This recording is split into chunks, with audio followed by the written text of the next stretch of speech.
Hello, class. Welcome to your world history classroom. I'll be recording this section of the textbook for today for the Think Aloud, Read Aloud. Today we are on page 120 on chapter 4, section 1. In the section that we'll be covering is the Spanish conquest in Mexico. We will be discussing the area of the chapter where it concludes the whole chapter into one paragraph, but there's parts prior and later that give more details about the topic. So for example, we'll be reading the last paragraph within this page as it begins. In 1519, as Magellan embarked on his historic voyage, a Spaniard named Hernando Cortés landed on the shores of Mexico. After colonizing several Caribbean islands, the Spanish had turned their attention to the American mainland. Cortés marched inland, looking to claim new lands for Spain. Cortés and many other Spanish explorers who followed him were known as conquistadors. Lured by rumors of vast lands filled with gold and silver, conquistadors carved out colonies in regions that would become Mexico, South America, and the United States. The Spanish were the first Europeans to settle the Americas. As a result of their colonization, the Spanish greatly enriched their empire and left a mark on the cultures of North and South America that still exist today. Now, why does this matter? The reason this matters is because this paragraph brings the whole chapter, as I mentioned prior, to a very, very quick synopsis, a quick summary of what it all really means, what it's trying to explain throughout the whole chapter. And in addition, this paragraph alone helps explain not only the readings that we've done within this textbook, but also other texts that we've covered, such as the Lost Temples of the Aztecs. In addition to the other readings we've done for the History Channel, for the PBS channel, and also the interactive website we chose for the classroom to practice other knowledge about the Aztecs prior to the Spanish encounter or the conquest. So that's why it matters from text to text. As for text to self, this has a lot to do with the prior history knowledge and cultural diversity that exists within Latin America, Mexico, or South America.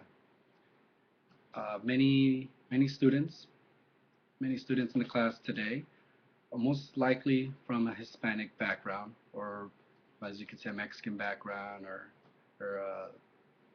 Salvadorian, Guatemalan, what have you. Or you may not. However, for the people who have Hispanic backgrounds, this helps explain why and how a lot of these nations came to be what they are today, for this people to are what they are today.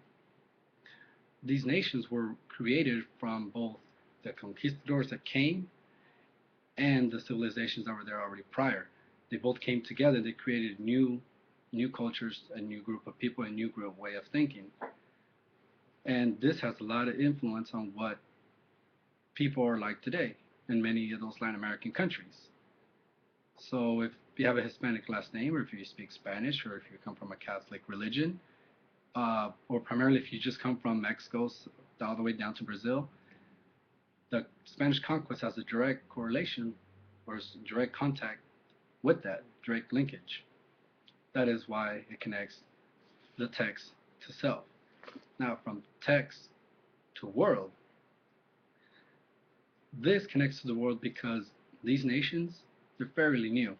These countries, these new states, as you would call them in political terms, these new states were just created not that long ago. England, Spain, France, even Russia, Egypt, they've been there for hundreds of years, thousands of years, but not Latin America. Latin America, as the European point of view, was just created 300, 400, 500 years ago.